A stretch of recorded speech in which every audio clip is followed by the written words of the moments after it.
వాణిజ్య పంటగా ఎక్కువ కాలం పాటు భూమిలో సాగయ్యే పంట చెరకు.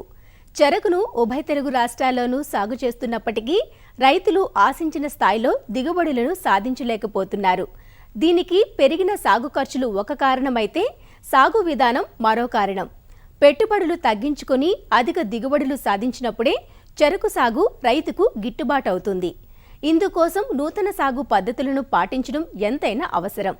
సాధారణంగా చెరకు సాగులో విత్తనానికి రైతులు అధిక శాతం ఖర్చు చేస్తుంటారు. సాంప్రదాయ విధానంలో ఎకరా సాగుకు సుమారుగా 4 నుంచి 5 టన్నుల చెరకు విత్తనం కావాల్సి ఉంటుంది. అలా కాక నారు మొక్కల ద్వారా సాగు చేపట్టినట్లయితే విత్తనంపై పెట్టే ఖర్చు చాలా వరకు తగ్గుతుంది. ఈ విధానాన్నే బడ్ చిప్ పద్ధతి అంటారు. ఇలా నాటాలంటే ఎకరాకు 100 కిలోల విత్తనమైతే సరిపోతుంది. చెరకు సాగులో విత్తనాన్ని ఆదా చేస్తూ సాగు ఖర్చును తగ్గించే బడ్ చిప్ విధానం గురించి వివరాలు తెలియజేస్తున్నారు శ్రీకాకుళం జిల్లా ఆముదాలవలస కృషి విజ్ఞాన కేంద్రం శాస్త్రవేత్త డాక్టర్ రాజ్ కుమార్. సాధారణంగా ఏంటంటే మనం చెరుకును 3 కళ్ళు ముచ్చులు కానీ లేకపోతే 2 కళ్ళు ముచ్చులుగా సాగు చేయడం అనేది సాధారణంగా చేస్తూ ఉంటారు. దీని ద్వారా ఎక్కువగా చెరుకు నష్టపోవడం అనేది జరుగుతూ ఉంది.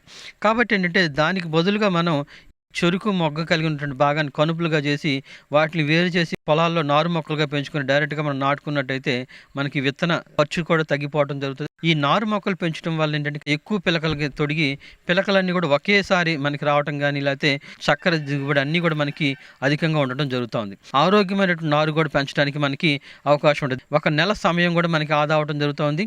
ఈ నారు మొక్కల్ని 1 నెల పాటు మనం పెంచి ప్రధాన పొలంలో నాటడం వల్ల ఏంటంటే ముందుగా పక్వానికి వచ్చేటువంటి అవకాశం ఉంది. కాబట్టి క్రషింగ్ కూడా మనం ముందుగా మొదలు పెట్టుకోవడానికి అవకాశం ఉంటుంది. నారు పెంచే విధానాన్ని కానీ మనం చూసినట్టయితే మొదటిగా విత్తన ఎంపిక.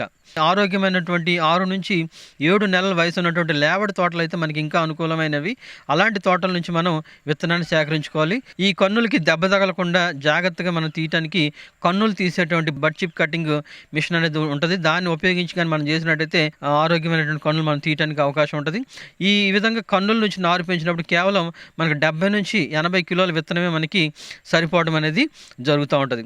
కన్నులు తీసిన తర్వాత మరలా గ్రేడింగ్ పద్ధతిలో వాటిని గ్రేడ్ చేసుకొని దెబ్బ తగలని మంచి ఆరోగ్యం ఉన్నటువంటి కన్నులు మాత్రం మనం ఎంపిక చేసుకొని ట్రేస్లో మనం పెంచుకోవాల్సినటువంటి అవకాశం ఉంటుంది.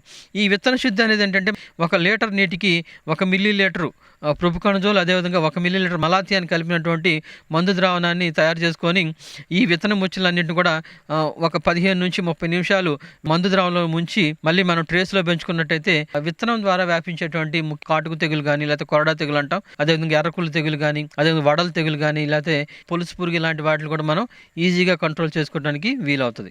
ఈ విత్తనపు కనులు నాటడానికి మనం ప్రో ట్రేల్ని లేకపోతే ప్లాస్టిక్ ట్రేలను ఉపయోగించడం జరుగుతుంది. ఒక్కొక్క ట్రేకి దాదాపుగా మనకి 50 గుంతలు ఉండటం జరుగుతూ ఉంది. ఈ ప్లాస్టిక్ ట్రేల్లో మొదటిగా మనం కోకోపిట్ బాగా చివికిన దాన్ని లేకపోతే పశువుల ఎరువుని కానీ వర్మీ కంపోస్ట్ని తర్వాత మట్టిని సమభాగాల్లో కలిపి గుంతకు సగం వరకు కూడా మనం నింపుకోవాలి. దానిపైన ఈ ఒంటి కన్ను ముచ్చల్ని పెట్టి దానిపైన మళ్ళీ కొబ్బరి పీచుని వేసి నొక్కాలి. ఒకదానిపైన ఒకదాన్ని అమర్చిన తర్వాత వాటిపైన నల్లటి పాలిథిన్ షీట్ తోటి మనం కప్పి గాలి చొరబడకుండా మనం గట్టిగా బిగించడం చేయాలి. మనకి 3 నుంచి 4 రోజుల్లోని కన్నులు మొలకెత్తడం గమనించిన వెంటనే ట్రేలను మళ్ళీ తీసి షేడ్ నెట్లో ఒకదాని పక్కన ఒకటి వరుసగా మనం అమర్చుకోవడం చేయాలి. ఈ ట్రేలని రోజ్ క్యాన్తో కానీ లేదా స్ప్రింక్లర్తో కానీ అమర్చినటువంటి దాంతో రోజు విడిచి రోజు నీటితో మనం తడుపుతూ ఉండటం వల్ల ఏంటంటే అవి మొక్కలు త్వరగా పెరగడానికి అవకాశం ఉంటుంది. సాధారణంగా ఏంటంటే మనం పొలంలో 1 ఎకరం పొలం నాటడానికి దాదాపుగా 7,500 నుంచి 8,000 నారు మొక్కలు అనేవి అవసరం అవుతాయి. అంటే దాదాపుగా మనకి 150 నుంచి 175 ప్లాస్టిక్ ట్రేస్ అనేవి మనం 1 ఎకరానికి పెంచుకోవాల్సిన అవసరం అయితే ఉంది. నారు మొక్కల్ని మనం నాటేసుకునేటానికి ముందుగా ప్రధాన పొలాన్ని 2-3 సార్లు మనం బాగా దున్ని రొటావేటర్తో మెత్తని దుక్కి చేసుకున్న తర్వాత ఎత్తుపల్లాలు లేకుండా చదును చేసుకోవాలి. తర్వాత చెరుకు నారు నాటడానికి ఏంటంటే జంట చాలు మనకి అనుకూలమైంది.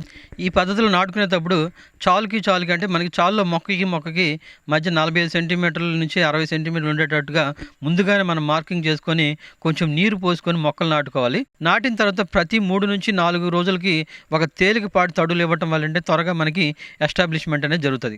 ఎరువుల యాజమాన్యం చూసినట్టయితే నాటేటప్పుడు అయితే మనం ఎకరానికి 1.5 టన్నుల పశువుల గతంగా దాంతోపాటు 125 కేజీల డిఏపి అంటే యూరియా అదేవిధంగా సూపర్ ఫాస్ఫేట్ రూపంలో కూడా మనం వేసుకోవచ్చు. ఆ ఎరువును ప్రతి మొక్క దగ్గరగా వేసి కప్పాలి. తర్వాత 10 రోజులకి 12.5 కేజీల డిఏపి ఎరువుని అదేవిధంగా పశువుల గతం కలిపి మొక్క మొదల వద్ద గోతుల్లో వేసి కప్పుకోవాలి. 10 నుంచి 15 రోజుల వ్యవధిలో ఎకరానికి మళ్ళీ 25 కేజీల DAPని పశువుల గతంలో కలిపి 2 సార్లు మనం వేసుకోవటం వల్ల అంటే మొక్క త్వరగా మనం పెరగడానికి అవకాశం ఉంటుంది.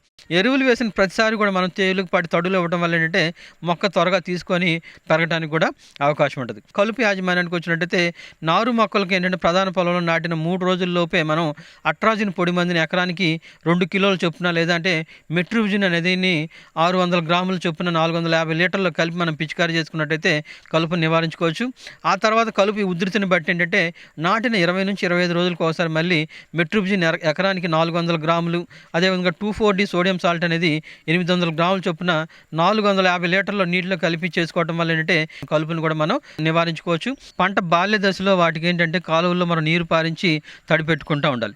ఒకవేళ ఏంటంటే మనం బిందు సేద్యం ద్వారా నీరు పెట్టినట్టయితే నత్రజని ఎరువు నీటిలో కలిపి నాటిన 10 రోజుల నుండి 20 రోజుల దాకా మనం కానీ మొక్కకి ఇచ్చినట్టయితే మొక్కలు త్వరగా పెరగడానికి అవకాశం ఉండడం జరుగుతుంది. ఈ విధంగా నారు మొక్కలు పెంచిన చెరుకు పంటని పెరుగుదలను బట్టి మనం 2 నుంచి 3 జడ చుట్ల వరకు కూడా వేసుకోవచ్చు.